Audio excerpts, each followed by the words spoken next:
Today, we're diving into Turkmenistan. It's a country sitting on an unbelievable amount of natural gas wealth, but it's so isolated people call it the North Korea of Central Asia. Seriously, this is a place of gleaming white marble cities ruled by dictators who do things like ban opera and black cars. So let's break down how this hermit kingdom actually works. So is Turkmenistan really the world's most isolated republic? I mean, it gets compared to North Korea all the time, but its story is totally unique. Officially, it calls itself a neutral nation. But inside its borders, it's one of the most tightly controlled societies on the planet. And to really get our heads around this contradiction, it all kind of comes down to two numbers. Okay, first up, here's what puts Turkmenistan on the global map. The country is sitting on the world's fifth largest proven reserves of natural gas. This isn't just a little bit of money. We're talking colossal wealth.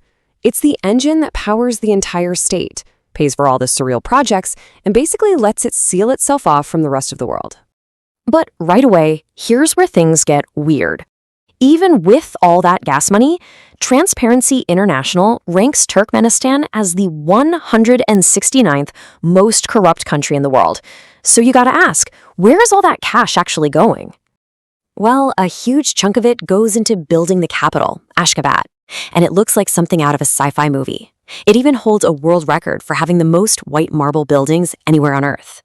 This isn't just about architecture, It's a message, a glittering, almost blinding facade for a country that's almost completely hidden from view.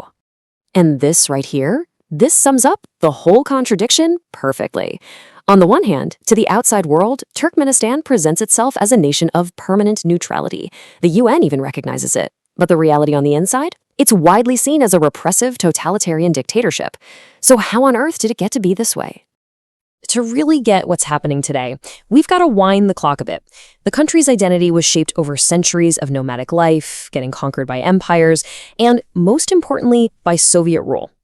For ages, this land was a major crossroads. The ancient city of Merv was a crown jewel of the Silk Road, one of the biggest cities in the world. But a long history of being ruled by outsiders, first the Russian Empire, then for 70 years as part of the Soviet Union, meant that when independence finally came in 1991, the new country had basically no experience governing itself, and that left a massive power vacuum. And that vacuum, it didn't stay empty for long. It was filled completely and totally by just two men and their families, and they will go on to shape every single part of Turkmen life. First up, you've got Sapir Murat Niyazov. He was an old-school communist boss who, after independence, just declared himself Turkmenbashi, which means head of all Turkmens. He didn't just run the country, he tried to become the country, building one of the most bizarre and extensive personality cults the world has ever seen. And just to give you a sense of the level of control we're talking about, check this out. This quote wasn't just a saying, it was a mandatory pledge. TV broadcasters had to say it out loud at the beginning of every single broadcast. It was this daily public reminder of absolute loyalty. But the real centerpiece of his cult was a book he wrote called the Ruhnama, or the Book of the Soul. And this wasn't just some book. It became the foundation of the entire country's education system and its official ideology. It was even placed in mosques right next to the Quran. You had to know it to get a driver's license. It was wild.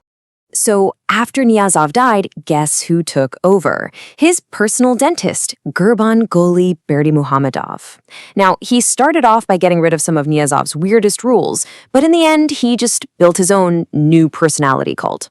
And then, in 2022, he just handed the presidency over to his son, Serdar. And just like that, Central Asia's first father-to-son political dynasty was born. And the way these guys ruled was just defined by absolute power and, well, some truly bizarre decrees. Niyazov banned opera and closed every single hospital outside the capital, saying sick people could just travel to Ashkbat. His successor, Berdimuhamedov, got famous for banning all cars that weren't white from the capital, simply because he liked the color white. You can't make this stuff up. So you're probably wondering, how does a system this bizarre even keep going? The answer, and the source of all its power, lies deep underground. One thing, natural gas. Tons of it. The country's massive reserves are what pay for everything. The marble cities, the dictatorship, all of it. It allows the government to pretty much ignore what the rest of the world thinks. It's the fuel that runs the whole show. But there's a catch, a really big one. Almost all of their gas exports go to one single customer, China. This heavy dependence means that Beijing has an incredible amount of power and leverage over the regime in Ashkbat. Okay, so we've talked about the leaders and the gas money, but what's the human cost? What's it actually like for the millions of people living inside this isolated, gas-fueled nation? Well, for one thing, try to imagine this. According to Reporters Without Borders, Turkmenistan has the third worst press freedom in the entire world. The only places ranked lower are North Korea and Eritrea.